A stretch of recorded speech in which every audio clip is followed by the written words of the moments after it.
Welcome back to Super Mario Bros. Z Analysis Part 9. Quick recap for what happened last time. The next emerald was located at the underground pipe maze.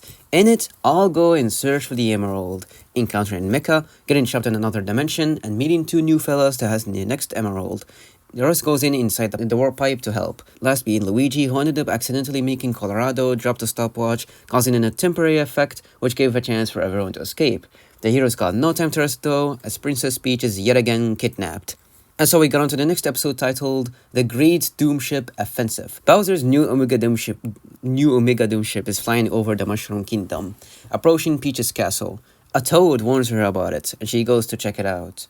That's all that Toadsworth remembers from the event before passing out from the shock.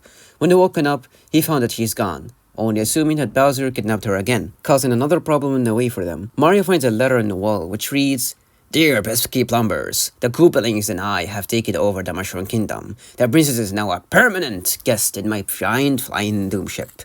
I dare ya to find her if you can." Also giving them instructions how to save her. Either way, the summary for the instructions is that he demands Chaos Emeralds.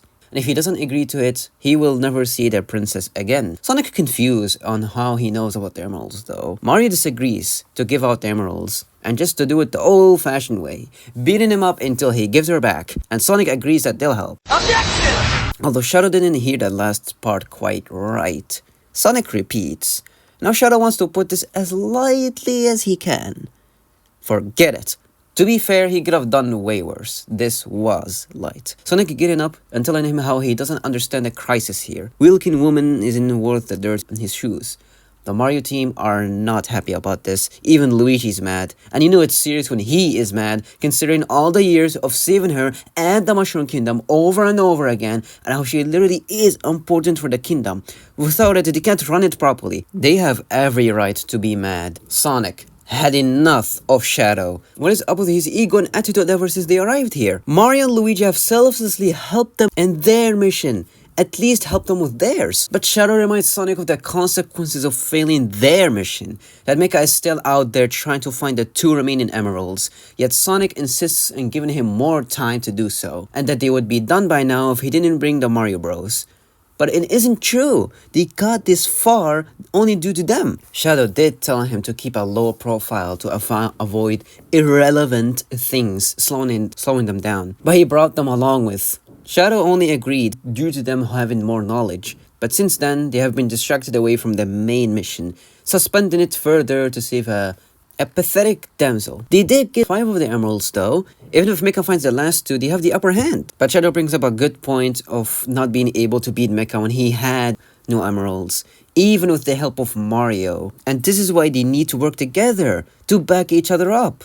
That's why Sonic chose to help the Mario Bros. Now in more innocence to be harmed. What difference would it make to save her, when this entire dimension would still be in jeopardy, due to Mecha being a shameless coward who would stop at nothing to carry out his objective? Would Sonic willingly sacrifice the lives of millions just for one? Shadow tells him to forget about her and let's get back to important things.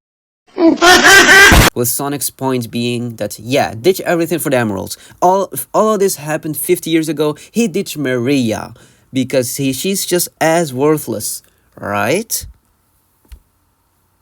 Right? That struck a nerve within Shadow, telling Sonic that she has nothing to do with this. He doesn't need dragging him back to an issue he has chosen to move on from. Now he will drop this subject right here or he'll blast his head off. Sonic's surprised by seeing him this much out of character. He knew he was a lone wolf, but he never thought of him as a heartless monster. He never used to get this angry this easily. In fact, he's one of the most compassionate people Sonic knows. And he proved to him during the battle aboard the Space Colony arc. He never fought out of pride or amusement. It was always for those he loved and cared about, like Maria.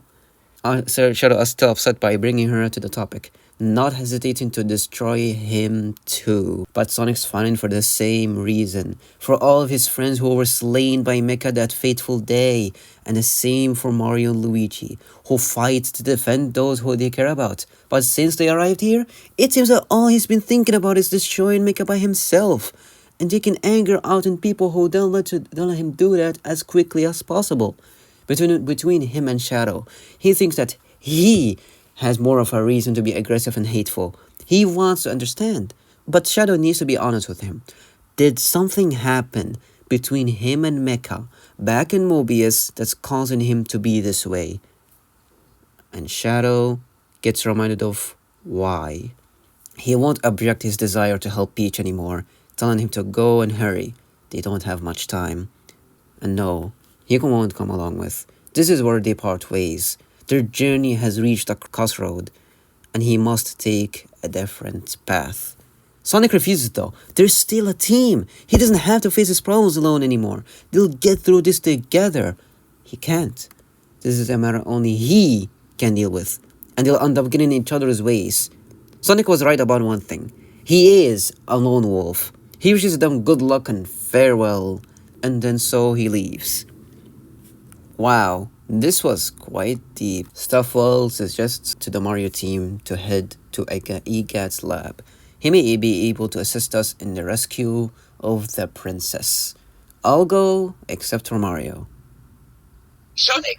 And so, I'll go off to the lab, where they meet with the professor again. Stuffwell telling him that the princess has been abductified by King Koopa. He's already aware of such thing. Even Totown are not panicking since they're used to this by now. It doesn't change the fact though that Bowser's actions have affected their emerald collecting objective, as Stuffwell has witnessed firsthand the destructive power of Mecha Sonic, still being a very big threat to the Mushroom Kingdom. So saving her is obligatory.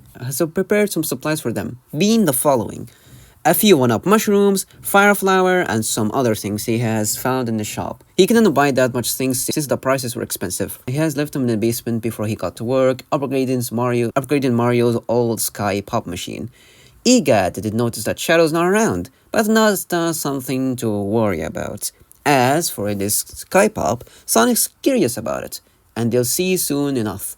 Tells the Mario Bros to go get the supplies and the Sky Pop. And as they go down an elevator and go and hop on the Sky Pop, the ground opens for them, introducing the Sky Pop Mark II.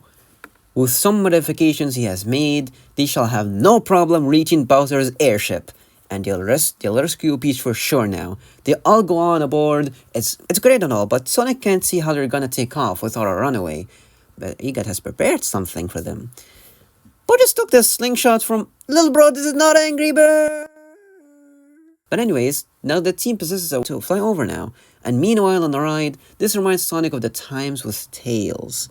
Mario comforts him again, and they continue to fly off.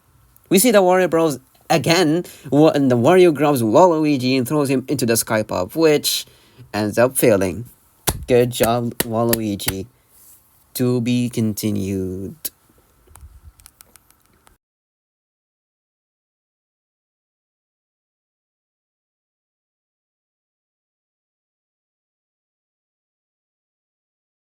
But he says that